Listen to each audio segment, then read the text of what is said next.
Jadi aktivitas di e-learning itu ada yang pertama absensi, kemudian presentasi oleh pemateri, kemudian berdiskusi, ya. Tidak hanya absensi tapi wajib berdiskusi, setiap mahasiswa wajib bertanya atau menyanggah atau mengkritiki atau menambahkan. Nah, dan presenter juga wajib menjawab, tidak kemudian mengupload materi kemudian ditinggal. Dan yang terakhir adalah menjawab pertanyaan terkait video tersebut yang akan saya sediakan di e-learning. Jadi 4 kegiatan itu wajib dilakukan oleh mahasiswa di e-learning.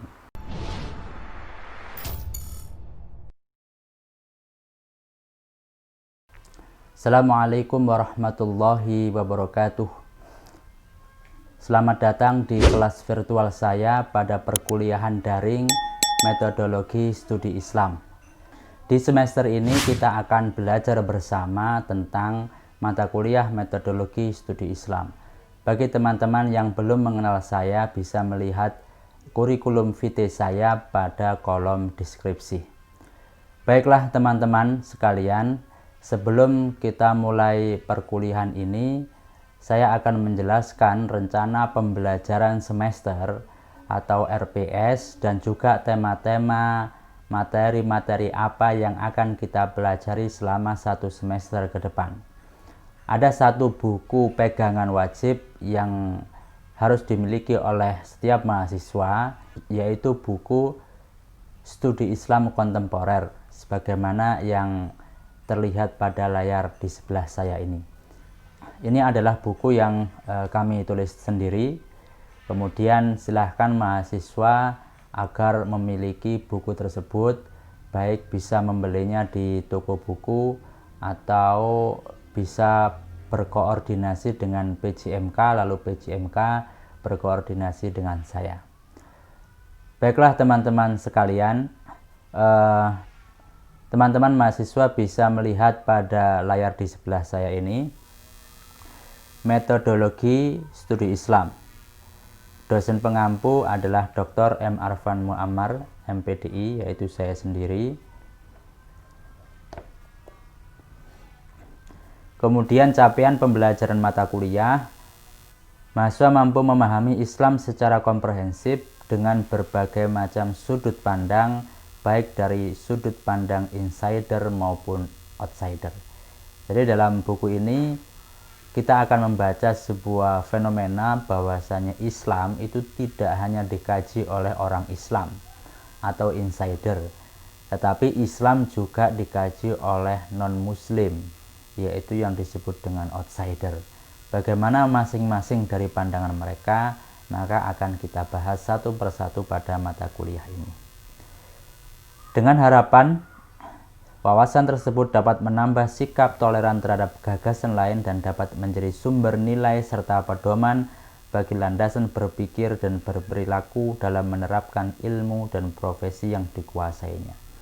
Seringkali cara pandang atau perilaku yang tidak toleran itu disebabkan karena cara pandang yang satu arah atau cara pandang yang hanya memandang satu sudut pandang. Padahal Islam itu bisa didekati dengan berbagai macam sudut pandang. Dengan mempelajari mata kuliah ini, dengan menambah wawasan bahwasanya Islam bisa dikaji dari berbagai macam sudut pandang, maka akan timbul sikap toleran kita terhadap pendapat-pendapat yang lain terkait Islam. Kemudian rumusan kemampuan akhir atau rumusan kompetensi dasar, di sini terdapat 9 rumusan kemampuan akhir, yang 9 itu nanti akan kita breakdown menjadi pertemuan pada perkuliahan kali ini. Yang pertama adalah mahasiswa mampu memahami dan menganalisis The Progress of Science dari kajian filsafat pragmatisme Charles S. Peirce dan kajian epistemologi Islam Abed Al-Jabiri. Nah, kita akan belajar lebih awal tentang kajian filsafat, landasan berpikir kita. Kita akan mengkaji dari outsider itu ada Charles S. Peirce, dan dari insider kita ada Abed Al-Jabiri.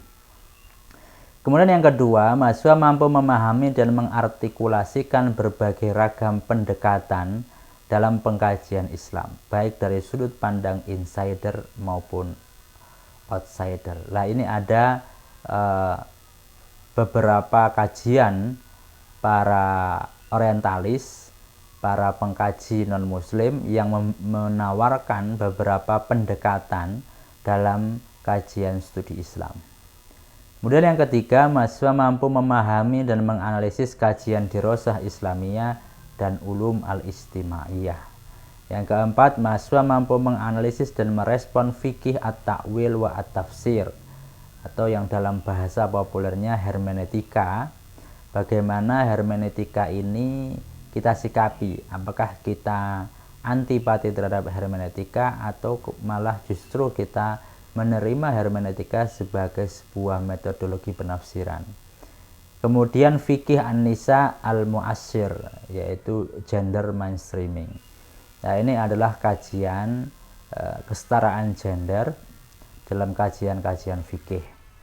Yang kelima, mahasiswa mampu menganalisis dan merespon kajian human rights and Islamic law dari Fatih Usman dan Mas'ud Al-Badrin. Nah, ini adalah kajian-kajian hak asasi manusia dalam perspektif dua tokoh ini. Yang keenam adalah mahasiswa mampu menganalisis dan merespon fenomena global salafism dan global salafi jihadi.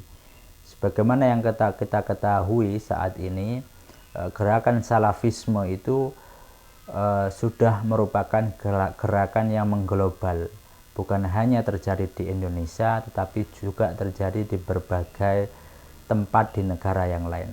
Nah, bagaimana kita merespon fenomena global salafism ini?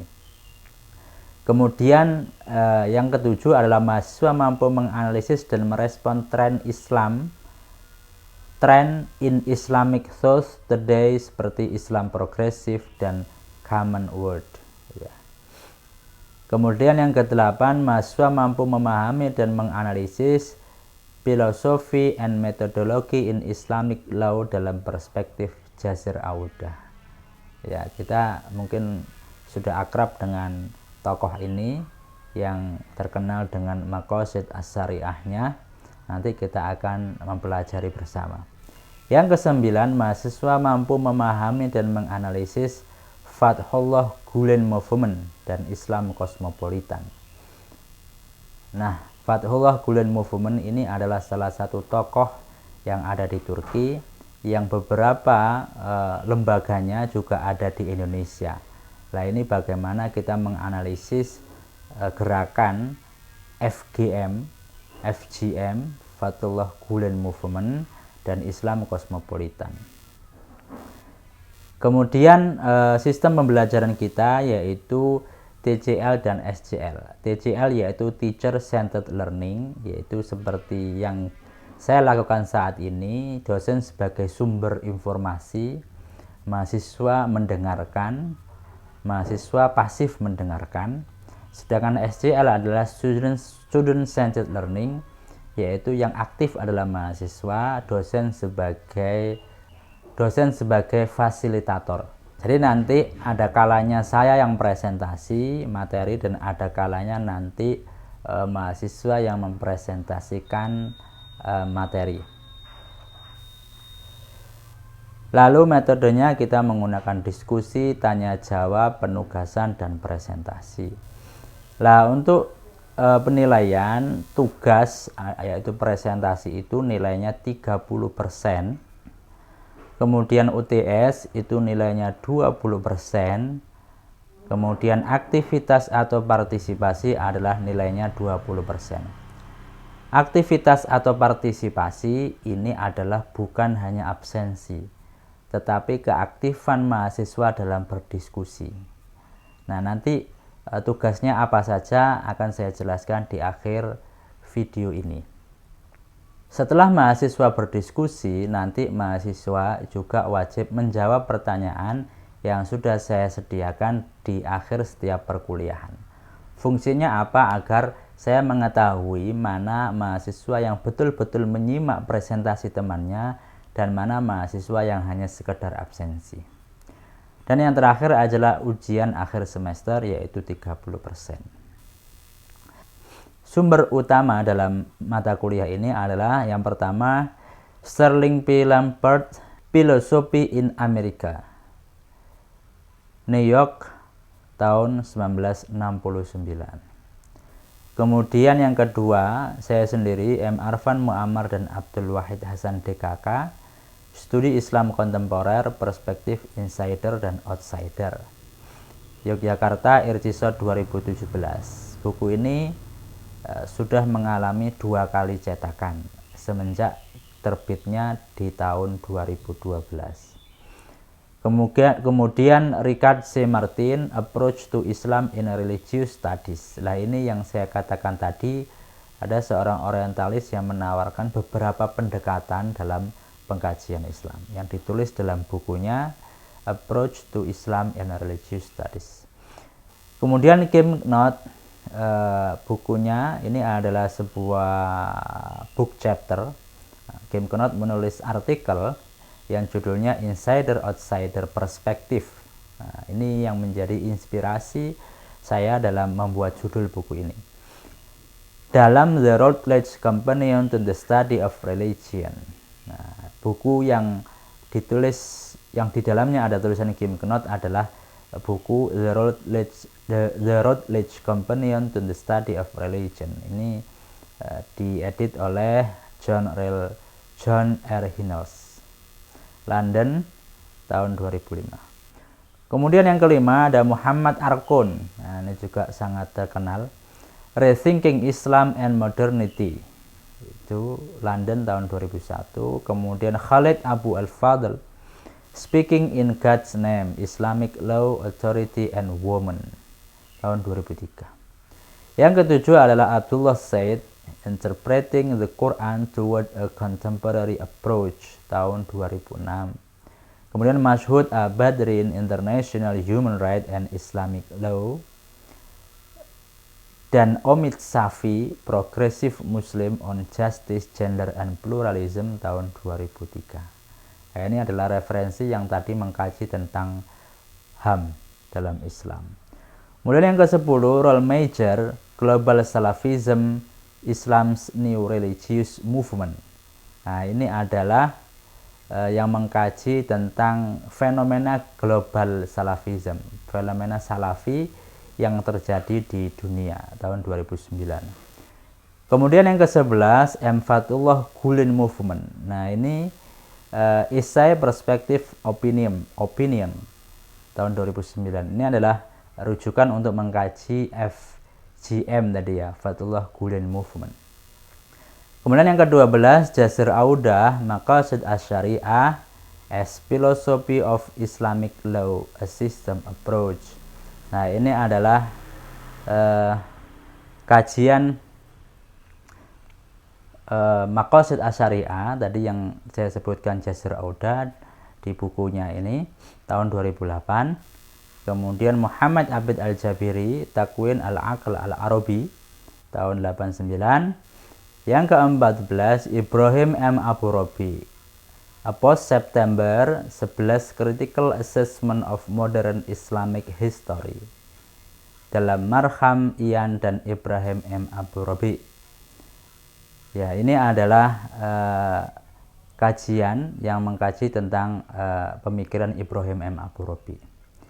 Kemudian penunjangnya ada Fridtjof Swan, ada M. Amin Abdullah, ada Nasr Hamid Abu Zaid, ada Ashghar Ali Engineer, ada Abdullah Ahmed An-Naim, ada Ibnu Jarir dan At-Tabari, ada Syamsul Arifin, ada Toshihiko Izutsu. Nah, ini menarik, orang Jepang yang menulis tentang studi Islam. Nah, ini ada terjemahannya, Relasi Tuhan dan Manusia, Analisis Semantik terhadap Al-Quran. Yang ke-9 adalah Irwan Masduki. Yang ke-10 Fazlur Rahman. Yang ke-11 Basam Tibi. Oke. Nah, referensi-referensi ini adalah referensi-referensi yang mayoritas berbahasa Inggris. Akan tetapi jika teman-teman merasa kesulitan mencarinya, maka referensi-referensi ini sudah saya masukkan semua di dalam buku studi Islam kontemporer. Nah, bagaimana tugasnya nanti akan saya jelaskan di akhir video ini, maka teman-teman harus melihat hingga usai video tersebut. Nah, rencana rumusan kemampuan akhir yang saya sebutkan di atas, kemudian kita breakdown menjadi beberapa pertemuan. Yang pertama yaitu pertemuan saat ini, kontrak perkuliahan. Itu saya menjelaskan tentang tata tertib perkuliahan, menjelaskan tentang tugas-tugas dan poinnya, menyebutkan waktu-waktu penugasan. Kemudian pada pertemuan kedua kita baru mulai presentasi. Pada pertemuan kedua kita akan menganalisis tentang The Progress of Science, kajian filsafat pragmatis Charles S. Peirce, dan kajian epistemologi Islam Abid Al-Jabiri. Nah, ini dibagi menjadi dua subbahasan, yaitu tentang kajian tentang Charles S. Peirce dan kajian tentang epistemologinya pemikiran Abid Al-Jabiri. Nah, ini tema yang perlu dibagi adalah tema yang subkajian ini. Kemudian buku yang digunakan adalah Muhammad Abid Al-Jabiri, kemudian M. Arfan Muammar. Yang ketiga, kita akan membahas, pertemuan ketiga kita akan membahas tentang ragam pendekatan dalam pengkajian Islam, baik dari sudut pandang insider maupun outsider. Nah, dalam kajian ini ada dua subbahasan. Yang pertama adalah kita akan mengkaji tentang bukunya Richard C. Martin, yaitu Approach to Islam in Religious Studies, ya, pendekatan dalam kajian Islam. Kemudian yang kedua, bukunya Charles J. Adams, itu Approach to Islam in Religious Studies, dalam bukunya Charles J. Adams. Dan yang ketiga adalah menjelaskan tentang gagasan Kim Knot, insider dan outsider. Nah, ini referensi yang kita gunakan adalah bukunya Richard C. Martin, kemudian M. Arfan Muammar. Pada pertemuan keempat, kita akan membahas tentang Dirosah Islamiyah dan Al-Ulum Al-Ijtimaiyah. Nah, dalam kajian ini ada dua subbahasan, yaitu kita akan mengkaji kajian Islam tentang historisitas dalam kajian Islam, perspektif ijtihad Muhammad Arkun. Dan yang kedua adalah tentang metodologi studi agama, perspektif Arkun dan Ibrahim M. Abi Robi. Ini adalah referensi yang kita gunakan, Muhammad Arkun, Ibrahim M. Abu Robi, kemudian M. Arfan Muammar. Pada pertemuan kelima, kita akan membahas tentang fikih at-ta'wil wa at-tafsir, atau yang kita sebut hermeneutika, dan fikih an-nisa al-mu'assir, gender mainstreaming. Ini ada dua sub pembahasan. Yang pertama yaitu tentang hermeneutika dalam perspektif Khalid Abu Al-Fadl, dan yang kedua gagasan Nasr Hamid Abu Zaid dalam gender. Referensi yang kita gunakan adalah Khalid Abu Al-Fadl, kemudian M. Arfan Muammar. Pada pertemuan keenam kita masih membahas tentang gender mainstreaming dan hermeneutika, tapi subbahasannya adalah tentang bias gender dalam penafsiran Al-Quran, memahami pemikiran Nasr Hamid Abu Zaid.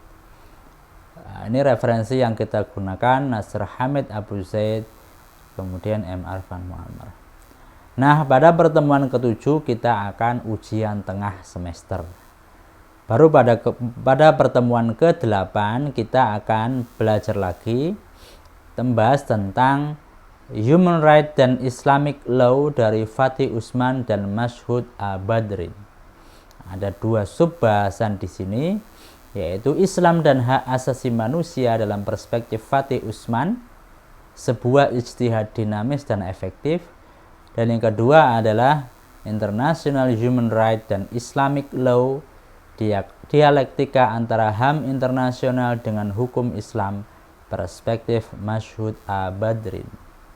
Nah, referensinya adalah Mashhud A.Badrin dan M. Arfan Muammar. Pertemuan yang ke-9 kita akan menganalisis dan membahas tentang fenomena global salafism dan global salafi jihadi. Nah, ini ada dua subbahasan. Yang pertama tentang global salafi jihadi, dan yang ketiga tentang conservative turn dan gerakan politik fundamentalis. Nah, khusus conservative turn ini nanti akan menggunakan buku sendiri. Nanti silahkan mencari, yaitu bukunya Martin van Brunissen. Nah, ini sudah diterjemahkan dalam bahasa Indonesia, karena di buku saya tidak ada bahasan itu. Kemudian Role Major, insya Allah sudah ada di buku saya, dan M. Arfan Muammar. Kemudian pertemuan yang ke-10 kita akan membahas tentang tren in Islamic thought today, seperti Islam progresif dan common world. Ini ada 3 sub pembahasan. Yang pertama adalah Islam progresif dan ijtihad progresif menurut Abdullah Said, dan yang kedua adalah Muslim progresif menurut Omid Safi. Dan pada pertemuan ke-11 masih pada bahasan itu, subbahasanya adalah hubungan Islam Kristen melalui common word atau kalimatun sawa bainana wa bainakum. Perspektif metafisik. Referensi yang digunakan adalah Abdullah Said, kemudian Omid Safi, dan M. Arfan Muammar. Pada pertemuan ke-12, kita akan mengkaji tentang filosofi and methodology in Islamic law dalam perspektif Jasir Auda. Nah, ini Jasir Auda tadi. Ada satu sub pembahasan, yaitu maqasid asy-syariah dan pendekatan sistem dalam hukum Islam. Perspektif Jasir Auda. Referensi yang kita gunakan yaitu Jasir Auda dan M. Arfan Muammar. Yang ke-13, pertemuan terakhir kita menganalisis tentang Fathullah Gulen Movement dan Islam kosmopolitan. Ini ada 2 sub pembahasan. Yang pertama tentang agama cinta dan toleransi dari Islam untuk perdamaian dunia. Jadi memang Fathullah Gulen itu mempromosikan agama cinta atau agama tanpa peperangan. Yang kedua adalah Islam kosmopolitan. Referensinya adalah Fathullah Gulen dan M. Arfan Muammar. Dan pertemuan yang terakhir adalah ujian akhir semester. Bagaimana tugas dari pembelajaran ini?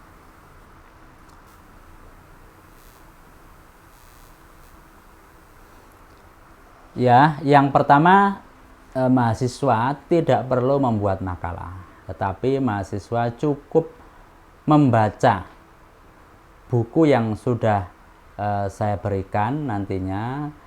Tentu sebelum itu PJMK harap membagi habis seluruh tema yang sudah ada tadi. Jadi ada 12, mohon maaf, bukan 12, tetapi yang sub kajian itu, yang ada dalam sub kajian itu silakan dibagi habis kepada mahasiswa. Jadi misalkan temanya itu 15, kemudian mahasiswanya 15, maka satu mahasiswa mempresentasikan satu tema. Tetapi misalkan temanya itu 15, tetapi mahasiswa itu cuma 7, maka satu mahasiswa mempresentasikan 2 tema. Ya. Tetapi jika mahasiswanya itu 30, sedangkan temanya itu 15, maka satu tema itu bisa dibahas oleh 2 mahasiswa. Nah, makanya bergantung dari jumlah mahasiswa yang ada di kelas tersebut. Nah, silakan nanti PJMK menentukan siapa-siapa mendapat tema apa. Kemudian silakan yang sudah mendapatkan tema itu membaca dengan baik dan memahami bagian atau bab atau sub pembahasan yang ada dalam buku itu, memahami dengan baik.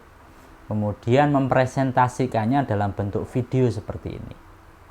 Ya, jadi tugasnya adalah yang pertama membaca buku tersebut sesuai dengan tema yang diberikan. Yang kedua adalah membuat PowerPoint. Jadi silakan PPT ya, silahkan diresum kemudian dijadikan sebuah PowerPoint yang menarik. Dan yang ketiga adalah mempresentasikannya.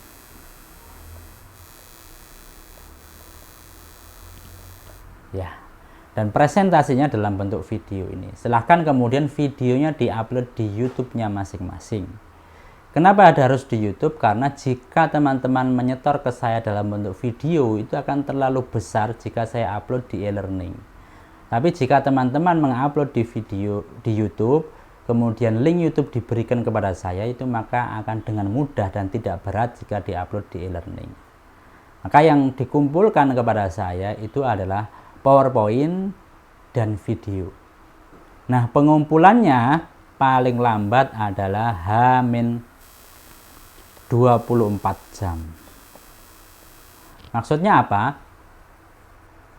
Misalkan perkuliahan kita itu Sabtu jam 8, maka terakhir pengumpulan adalah Jumat jam 8. Kenapa begitu? Agar memberikan waktu bagi saya untuk men-settingnya di e-learning. Nah, bagi mahasiswa yang telat mengumpulkan, maka nanti akan ada catatan dari saya. Maka segera mungkin PJMK membagi tugas dan segera mungkin teman-teman membaca buku tersebut sesuai dengan pembagiannya. Lalu membuat presentasi seperti saya ini. Jika teman-teman tidak bisa persis seperti saya ini, minimal ada tampil PowerPoint, ada wajahnya dan ada suaranya, walaupun tidak persis seperti ini karena mungkin ada yang belum bisa. Tetapi silahkan dalam masa yang seperti ini teman-teman bisa belajar, karena jika tidak belajar, tidak beradaptasi dengan perubahan yang sangat cepat ini atau fast disruption ini, maka kita semua akan tergilas oleh zaman. Maka dari itu silakan belajar, silakan berupaya, silakan berkreativitas, dan jangan lupa membaca buku itu. Yang belum familiar dengan istilah-istilah ilmiah, istilah-istilah yang akademik, silahkan mendampingi buku itu dengan buku kamus ilmiah populer. Tapi bagi yang sudah familiar, silahkan membacanya langsung. Nah, itu adalah tugas pada mata kuliah ini. Jadi aktivitas di e-learning itu ada yang pertama absensi, kemudian presentasi oleh pemateri, kemudian berdiskusi. Ya, tidak hanya absensi tapi wajib berdiskusi. Setiap mahasiswa wajib bertanya atau menyanggah atau mengkritiki atau menambahkan. Nah, dan presenter juga wajib menjawab, tidak kemudian mengupload materi kemudian ditinggal. Dan yang terakhir adalah menjawab pertanyaan terkait video tersebut yang akan saya sediakan di e-learning. Jadi 4 kegiatan itu wajib dilakukan oleh mahasiswa di e-learning, yaitu absensi, presentasi, berdiskusi, dan menjawab pertanyaan.